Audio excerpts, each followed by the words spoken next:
कमाल का ताना दिया मंदिर में भगवान ने कि हमेशा मांगने ही आते हो, कभी मिलने भी आ जाया करो। नमस्ते दोस्तों, मैं हूं आरजे कार्तिक। एक बड़ी छोटी सी कहानी एक सेठ जी की। बहुत पैसा था, बहुत सारे बिजनेस चल रहे थे और जैसे जैसे बिजनेस बढ़ते जा रहे थे उनकी भक्ति प्रभु में बढ़ती जा रही थी।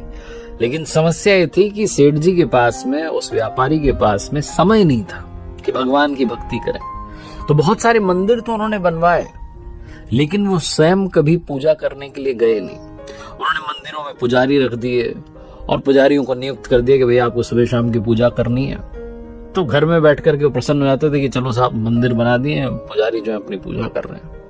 लेकिन एक बार उनके बिजनेस में बहुत बड़ा घाटा हुआ।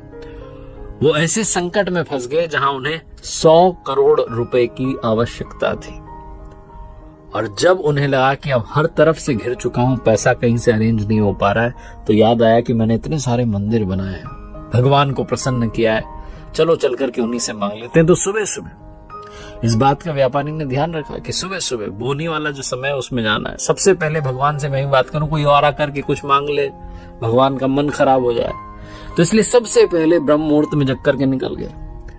लेकिन जब पहुंचे अपने बनाए हुए एक मंदिर में, तो देखते हैं कि उनसे पहले लाइन में आकर के एक भिखारी खड़ा हुआ है। सेठ जी का दिमाग खराब हो गया कि इस भिखारी ने आकर के पता नहीं क्या ये मांगेगा और पता नहीं भगवान का जो है मन खराब ना कर दे, उनकी इच्छा ही खराब हो जाए, क्या पता वो मुझे देना दे। तो उसके पीछे खड़े हो गए। भिखारी के पीछे जाकर के उसने नजर पलट के देखा, भिखारी ने तो उसे दिखा कि सेठ जी आए। अब सेठ जो थे वो ये सोच रहे थे कि भिखारी क्या मांगना है, इसको क्या चाहिए। और भिखारी ये सोच रहा था कि सेठ जी भी यहां मांगने के लिए आए हुए, सेठ जी को अब क्या चाहिए, इतना सब कुछ मिल गया। जैसे ही मंदिर में पट खुले तो भिखारी ने भगवान से कहा कि प्रभु सिर्फ 100 रुपयों की आवश्यकता है, मेरी पत्नी बीमार है, कुछ दवा का प्रबंध हो जाता तो इलाज चल जाता और मेरी पत्नी ठीक हो जाती। और वो बोले जा रहा था, भगवान बस 100 रुपए, बस 100 रुपए मुझे आज दिन भर में मिल जाए, ऐसी कृपा कर देना कि 100 रुपए शाम तक इकट्ठे हो जाए। सेठ जी का दिमाग खराब हो गया। उन्होंने कहा हट ही नहीं रहा, अपनी प्रार्थना चली जा रही है।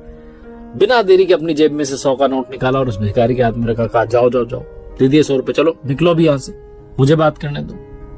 भिखारी बड़ा खुश हुआ, भगवान को ढूक देकर के प्रणाम करके धूप लगा के निकल लिया कि वाह आपने तो सुबह सुबह ही काम कर दिया।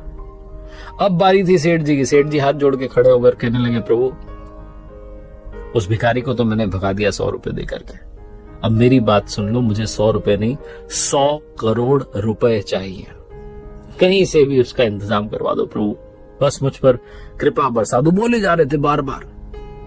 तो कमाल ये हुआ कि मूर्ति में से भगवान प्रकट हुए और कहने लगे कि तूने एक भिखारी से तो मेरा पीछा छुड़वा दिया, उसे 100 रुपए दे करके, अब मुझे तुझसे भी बड़ा भिखारी ढूंढना पड़ेगा जो आए और तुझे 100 करोड़ रुपए दे करके तुझसे मेरा पीछा छुड़वा दे। सेठ जी की आंखों में आंसू आ गए। कहने लगे, प्रभु ऐसा क्यों कह रहे हैं। भगवान ने कहा, बस यही तो सच है, तुमने इतने मंदिर बनवाए, इतना सब कुछ करवाया, लेकिन कभी मिलने नहीं आए। आज भी आए हो तो तब आए हो जब तुम्हें कुछ मांगना है। मैं प्रेम का भूखा हूं, बस मिलने ही चले आते तो इतना बड़ा संकट आने नहीं देता। बहुत छोटी सी कहानी जिसका सार ये समझाता है कि जहां बहुत ज्यादा मांगा जाता है वहां प्यार खत्म हो जाता है, प्रेम समाप्त हो जाता है। इसलिए मांगना बंद कीजिए। अगर मांगना ही चाहते हैं तो बस सब्र मांग लीजिए कि प्रभु मुझे धैर्य दीजिए, सब कुछ मैं अपने दम पर करूंगा, बस मुझे सब्र दे दीजिए और आपकी कृपा बनाए रखिए। और जब भी आप जाएं, आप जिस भी नाम से उन्हें पुकारते हैं, जब भी आप उनके दर पर जाएं तो उनसे मिलने के लिए जाएं, उनसे मांगने के लिए ना जाएं। एक बार फिर से वही बात जो अक्सर आपसे कहता हूं, ऊपर वाले के आशीर्वाद के साथ, अपनी मेहनत के साथ, अपनों के प्यार के साथ कर दिखाओ कुछ ऐसा कि दुनिया करना चाहे आपके जैसा। देखते रहिए हर सोमवार सुबह 9:30 बजे मेरे साथ एक नई कहानी और हर शुक्रवार सुबह 9:30 बजे लर्निंग सीरीज का एक नया वीडियो।